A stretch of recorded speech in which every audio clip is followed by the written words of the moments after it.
Hey there, Danielle here.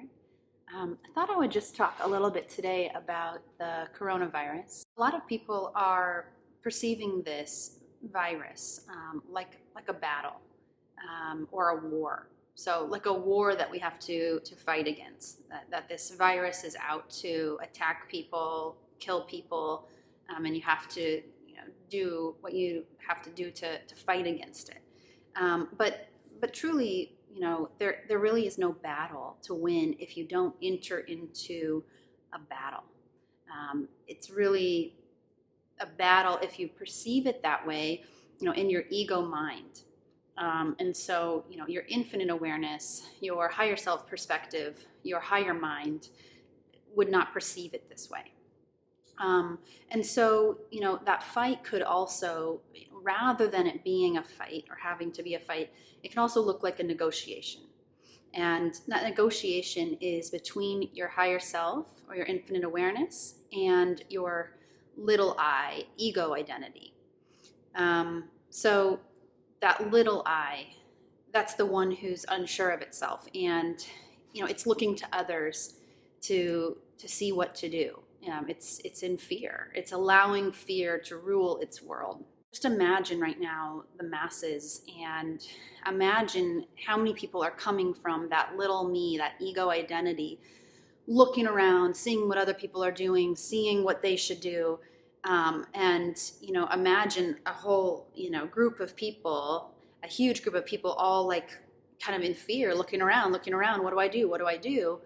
That can create this mass hysteria. We all have a voice in this and a vote in how this can go.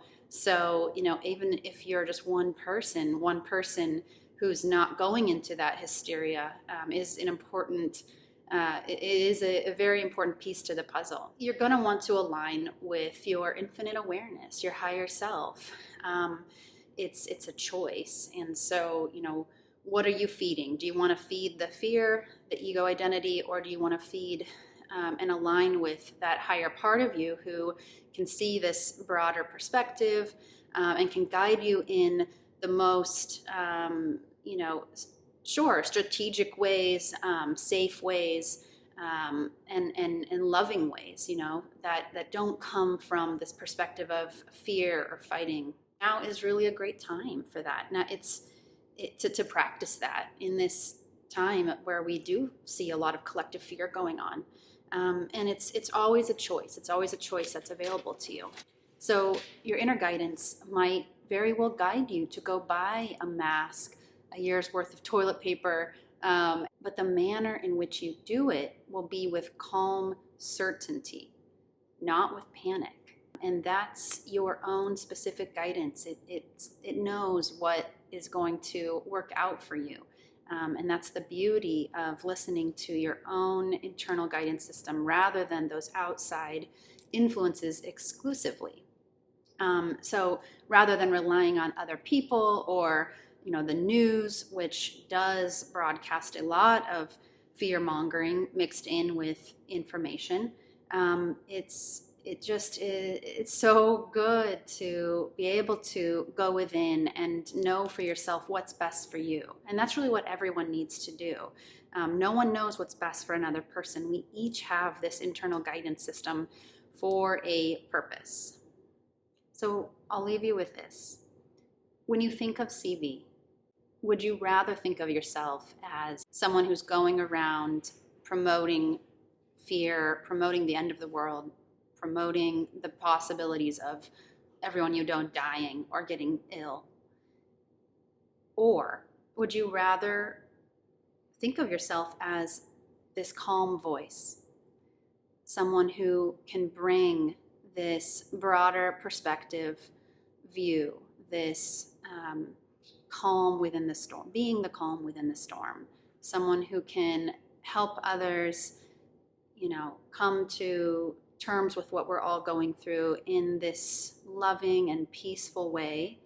Of course, not burying your head in the sand or, being, what's the word I'm thinking of? Being ignorant in any way, but just simply being calm and collected and taking that action that you're guided to take, and helping others in this process too, because really this is a time that we could all come together, even if we have to all be in our own houses. It doesn't have to be physically coming together. It can be through consciousness.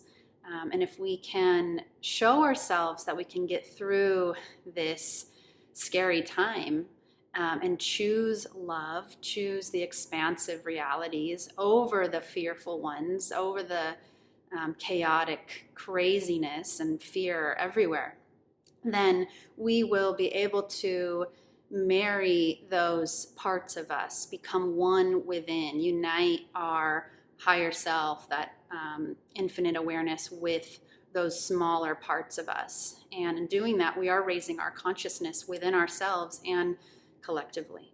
So we can use this time to benefit ourselves and everyone around us, if we allow it. So I really hope that this video has brought you some kind of inspiration or a new way of seeing this coronavirus. I send you so much love and peace and blessings in this time of uncertainty, and I will look forward to seeing you next time.